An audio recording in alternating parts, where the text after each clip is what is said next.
এই দৃশ্য দেখলে হয়তো অনেকের নিজের প্রতি আর কোনো অভিযোগ থাকবে না। কষ্টের কথা বলা আর কষ্টকে বুকে আগলে রেখে পথ চলা, দুয়ের মধ্যে অনেক পার্থক্য।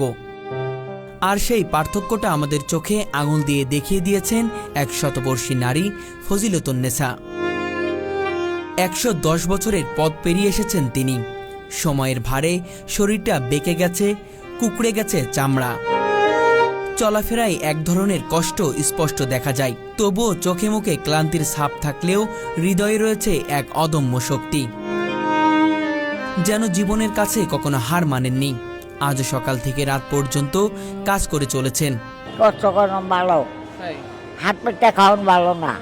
ফুটপাতে বসে কাঁচা আম, শশা আর আমড়া বিক্রি করেন তিনি।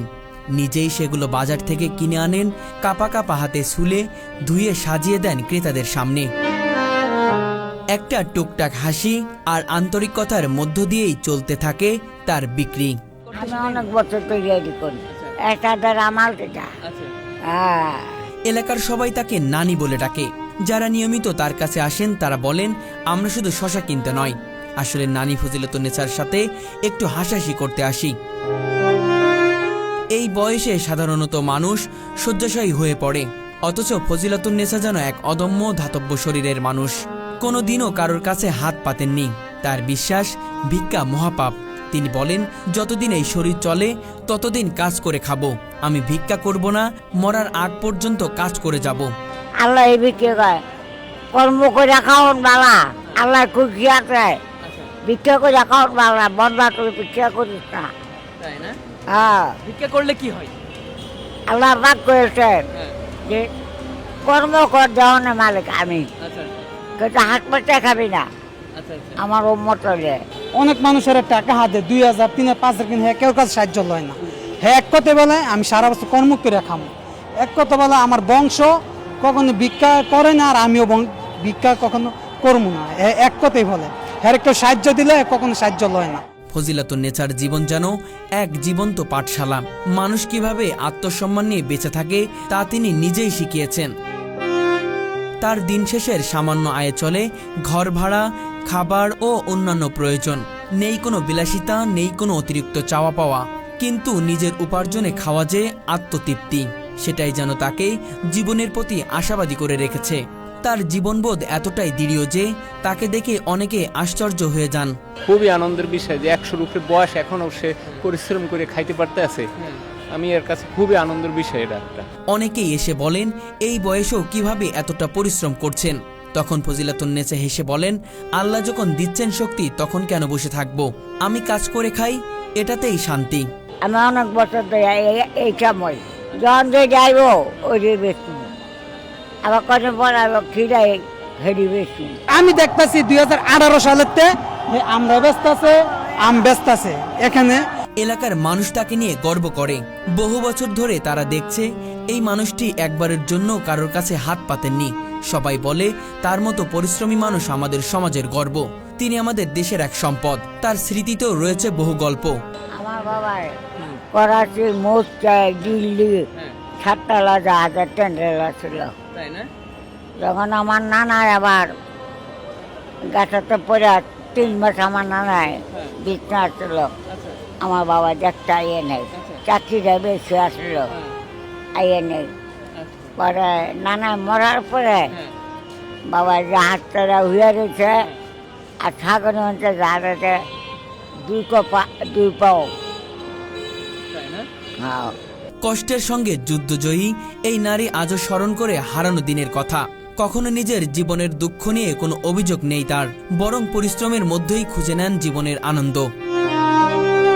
ফজিলতুন্নেসার মতো মানুষের গল্প বলা মানে শুধু এক প্রতিবেদন লেখা নয়, বরং সমাজের চোখ খুলে দেওয়া।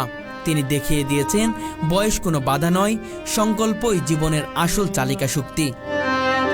১ শতকের বেশি সময় ধরে জীবন সংগ্রামে জিতে যাওয়া এই নারী আমাদের মনে করিয়ে দেন, জীবনের কঠিনতম সময়েও মাথা উঁচু করে বাঁচা যায়। সমাজের সবাই যদি তার মতো আত্মসম্মান নিয়ে বাঁচতে শিখে, তবে এই সমাজ অনেক ভালো হয়ে উঠবে। ফজিলতুন্নেসা এক জীবন প্রেরণার নাম, এক অবিনশ্বর কর্মময় জীবনের প্রতিচ্ছবি। দর্শক, আজকের এই প্রতিবেদন দেখে আপনাদের নিজেদের প্রতি হয়তো আর কোনো অভিযোগ থাকবে না, কারণ এই বৃদ্ধ বয়সে 100 বছর পেরিয়েছে, তবুও মানুষের কাছে হাত পাচ্ছে না। নিজে কঠোর পরিশ্রম করে যা উপার্জন করতে পারছে সেটা দিয়েই কোনোভাবে তার জীবন নির্বাহ করছে। আজকে এই প্রতিবেদনের মধ্য দিয়ে সেই বিষয়টি আপনাদের কাছে তুলে ধরার চেষ্টা করব। দর্শক, ফুল প্রতিবেদনটি দেখার আমন্ত্রণ রইল। ভাই হ্যাঁ যে এই বছর কষ্ট করে খাইতেছে হ্যাঁ আমরা অনেক ধন্যবাদ জানাই। অনেক মানুষ আছে সুস্থ আছে, কিন্তু হ্যার মতন মনে করেন কেউ এরকম করে খাইতে পারতেছে না। অনেকজন দেখতেছি জন মানুষ ভিক্ষা করতেছে, অনেক মানুষ মনে করেন এরা সাহায্য থেকে সাহায্য লয় না। আমার নাম ফজিলতন নেতা, আমার বাবার নাম গনির মিয়া। আমার জাত বংশে ভিক্ষা করে না, আমি ওরা ব্যবসা করে। আমার বাপের যে দুইটা পাওয়া ছিল না, আমার বাবার 5 সিগারেট বেচা খাইছে। আপনার বয়স কত এখন? আমি যে কইলাম 100 উপরে। আচ্ছা, আর আপনার পরিবার? আমার কেউ নাই, ভাই নাই, বোন নাই, কেউ নাই। পরিবারের এখন কেউ বেঁচে নেই? না, পরিবারের সবাই কিভাবে মারা গেল? ওরা কোথায় এখন পরিবারের সবাই? এখন ওরা সব বাড়ি মাটির তলে। কেন? পরিবারের মধ্যে শুধু আপনি একাই বেঁচে আছেন নানি? মামা আছিল, নানি আছিল, মামুরা আছিল, খালারা আছিল, সবাই মাটির তলে। শুধু আপনি একা বেঁচে আছেন? হ্যাঁ, আচ্ছা। সবাই মাটির তলে, অনেক কেউ নাই। এই আমরা আম ক্ষীরা কোথা থেকে কিনে আনেন? নিজে কিনে আনেন নাকি অন্য কেউ কিনে এনে দেয়? আমার দামে আনি তাই? ডিব্বর বাজার কত করে বিক্রি করেন আমরা?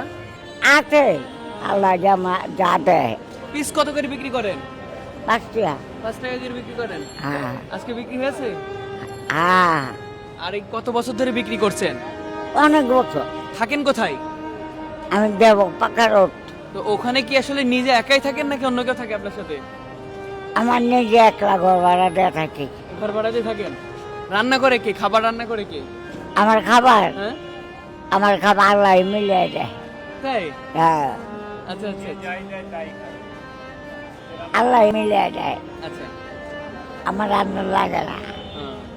সবাই সবাই এসে কিনে তো এগুলা? হ্যাঁ, একটা একটা পাশের ডাক্তারে গেলে আবার নাই চলে 300 টাকা দিয়ে দেব। দাঁত কি আছে? দাঁত কি আছে?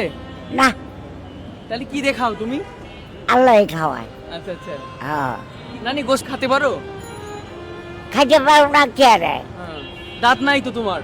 ডাক না তাও তোমার যেহেতু দাঁত নেই তুমি গোশত খাও কিভাবে বলো আমার? এমনি খাই। চাইবে চাইবে খাও? হ্যাঁ, হ্যাঁ, আমার নানিরে কইছিলাম, হ্যাঁ। কি বড় বলছিলেন? নানিরে কি বলছিলেন নানি রে? সুবের নানিরে কই, হ্যাঁ। ওই নানি এটা চাবান। আমার নানিরে কয় আসলে মা দেখ হতে নেই কি দেয়া যায়। হ্যাঁ, আমার সুবের হাতটা আছে, হ্যাঁ, আমি জানটা ও জানা আর আপনি জানেন। যুদ্ধের পরে বিহারি বাঙালি হ্যাঁ, বৃহস্পতিবারের দিন যে রাত্রে লাগে ঢাকা, হ্যাঁ। শুক্রবার দিন নারায়ণগঞ্জ। হুম, তখন আমার যারা তো ভাই হানু ভাই আমার সকালে ডাক দিচ্ছে হ্যাঁ, আমার বাসায়। আরে বুঝলা তো উঠছে, গন্ডগোল লাগছে, আমরা বাইর থেকে চিঠা তাই বাইটা। হ্যাঁ, কালীপুরা লট গেছে দেখি নারায়ণগঞ্জ বোম দিন। আর আপনার নানা গেছে চলে দেয়া দেয়া কয়ে ফুবাইছে আর কগা আইয়ে নাই।